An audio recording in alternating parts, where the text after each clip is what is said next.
Why Final Fantasy? When I was doing my Why Retro Games video, I'd said at the end that I was thinking about doing a top 10 list of my favorite Final Fantasy games. And I've been thinking about it since, and I'm like, why do I want to just do another generic Final Fantasy top 10 list? Let's talk about why Final Fantasy. The franchise is 35 years old, which blows my mind, honestly. But, you know, let's, from my perspective, why Final Fantasy? Why has this franchise endured? I'm not going to talk about the numbers or the economics of how many units sold and things like that, but from my personal emotional attachments to it. You know, I was 12 when I first tried Final Fantasy on the NES. I'm old, okay? Let's move on. The game changed my perception of games.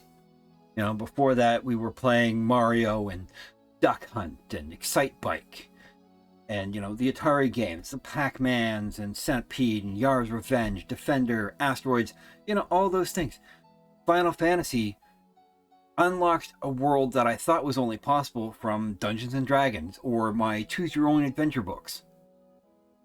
And it ignited what has become a lifelong passion for JRPGs, RPGs, but specifically for Final Fantasy games themselves. There was something different about that. And yes, there weren't really characters at the time to really attach to. I mean, you had your party and you kind of wanted to progress and, you know, you wanted to succeed, be the heroes. But as a kid in Canada, it wasn't until Final Fantasy IV, which, yes, we know, to the numbering, we're just going to use the numbers as they should be used. In Final Fantasy IV, when we met Cecil and Rosa and Rydia and Kain, and Kain, we got this thing with characters that we could actually be interested in and invested in. Characters we were passionate and caring about. And we wanted to find how this story went. We wanted to see the heroes fulfill the thing. We wanted to punish the villains, save the day, you know, unlock the espers, fly in the airship, collect the summons. And it continued on with Final Fantasy VI and the story of Terra and the myriad of characters you unlock, like Locke and Cyan, and, you know, and it was so full of storylines that there were trailing ends that didn't even get completed, that, you know, questions to be asked. And all of those things that have happened in those games stay in the memory. It's a disconnected universe that share experiences of franchise going 35 years. So why Final Fantasy? It exploded a child's imagination. It gave me another avenue outside of books to explore a world that I would never otherwise be able to visit.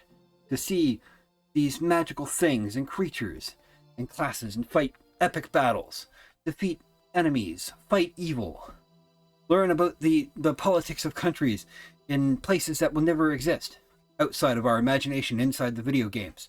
Final Fantasy VII took the genre forward. You know, love it or hate it, which, you know, people are divided on it, always have been. For some people, it's the greatest one. For other people, they just couldn't get it. That's fine. Final Fantasy VIII. 9. 9 is gorgeous. Again, Square Enix has been making incredible looking games. Certainly some of the old formulas, I know some people just don't get the turn-based and the things, but it's not about so much about the combat. It's always been about the stories and the characters, at least for me. About those worlds, exploring those worlds, meeting those characters, going on adventures with them. I mean, long live Vivi. Obviously, everybody loves Vivi.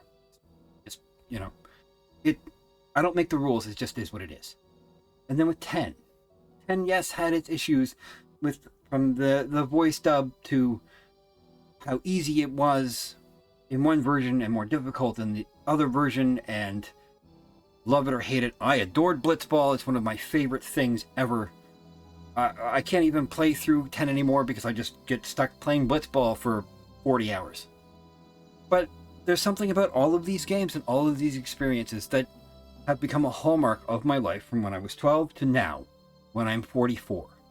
35 years of a franchise that continues. 16's on the horizon. Final Fantasy 14 is going strong.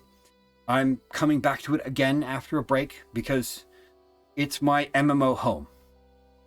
But it's because there's something intrinsic about the Final Fantasy world, with the music and the characters, the stories, the worlds, the environments, the battles, the monsters. They all share DNA, but they're all different. And yet, when you get to 14 or 11, there's elements of the past that are brought back, incorporated into a new world, into a new story. Final Fantasy Tactics was an entire experience on its own, which I absolutely adore. We hope we'll see a pixel remaster of it. We should, after the Tactics Ogre Reborn has been selling well and doing well and is a joy to play again. But that's the point. Especially with Final Fantasy games. We go back to them.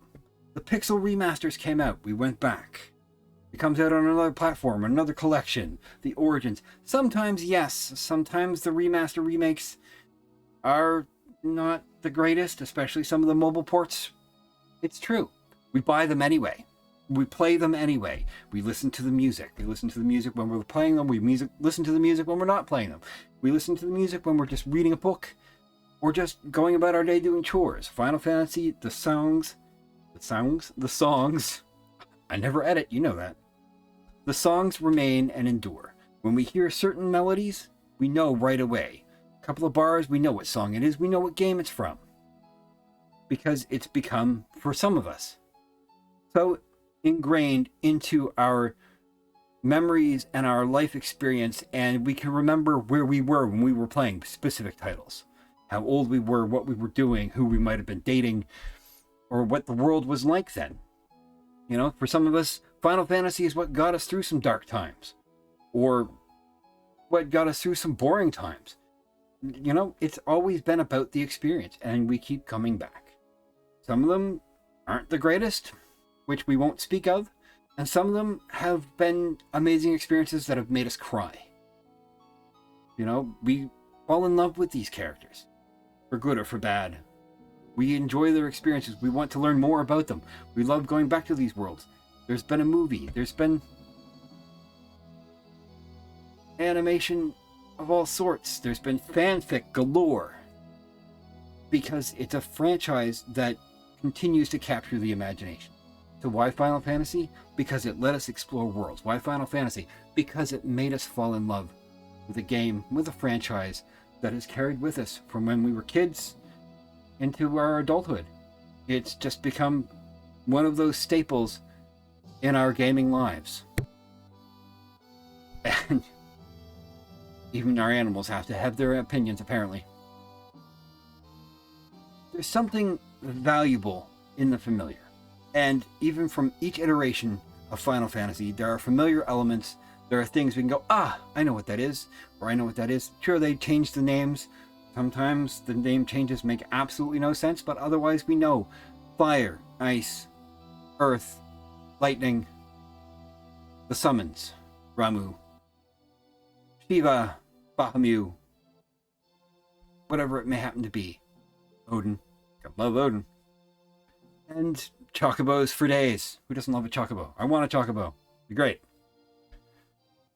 Final Fantasy endures because we've fallen in love with it and we keep coming back for more. It's helped define an entire genre. It's built a genre. Certainly with Dragon Warrior, Dragon Quest side by side along with it, and Chrono Cross and Chrono Trigger, and we wouldn't have Kingdom Hearts without it. And the cameos, for good or for ill, in Kingdom Hearts. And the spin-off games, yes, I know. And the mobile games, I know. Secret of Mana, that went alongside it. A different track, but these things spun out of the success of Final Fantasy. It gave us the Square Enix we have today, making the games that we play now. And that we keep going back to, year after year, playthrough after playthrough. Out of all the franchises that I've enjoyed, Final Fantasy is probably the top. And that's why it deserves more than just a top 10 list that half of you will hate me over. It's true, I get it, I know, it's fine. But we fell in love with it, and that love endures. And while the world changes around us, we can always go back to our Final Fantasies. Just like our retro games of the past, Final Fantasy is a franchise we keep coming back to because it's home for some of us. It's tied in our nostalgia, in our memories, and for some, in our identities. You know, when we think about, I'm a purely Final Fantasy gamer, or I'm a Final Fantasy streamer, whatever it happens to be, we can pinpoint and anchor moments of life in our gameplay experiences because it became our escape or our passion or just part of the world that we wanted to exist in at moments of a time when we needed it. Just like other games, just like retro games themselves, Final Fantasy, because we love it. I mean, that's true for any hobby, any passion. We fell in love with it, we stick with it. So why Final Fantasy? Why not? Now, if you made it this far in the video, first, thank you. Like, subscribe. I'm trying to decide which franchise or game or what I'm going to do next in this Y series, which apparently is going to become a series. But, oh, quickly, top 10. I don't really need to give you 10, but my top, probably Final Fantasy VI, Final Fantasy IV, Final Fantasy Tactics, 9, 14, 7, 10 Part 2, or 13 Part 2, sorry.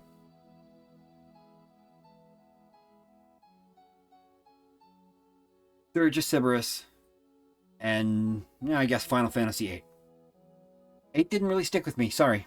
But there, you made it this far, you get the top 10. Otherwise, I hope you enjoyed my thoughts. They were a bit rambly, I know, but, you know, that's the way it is. But yeah, why Final Fantasy? Tell me your why. Fill my comments with what you think. 35 years of a franchise. Why Final Fantasy for you?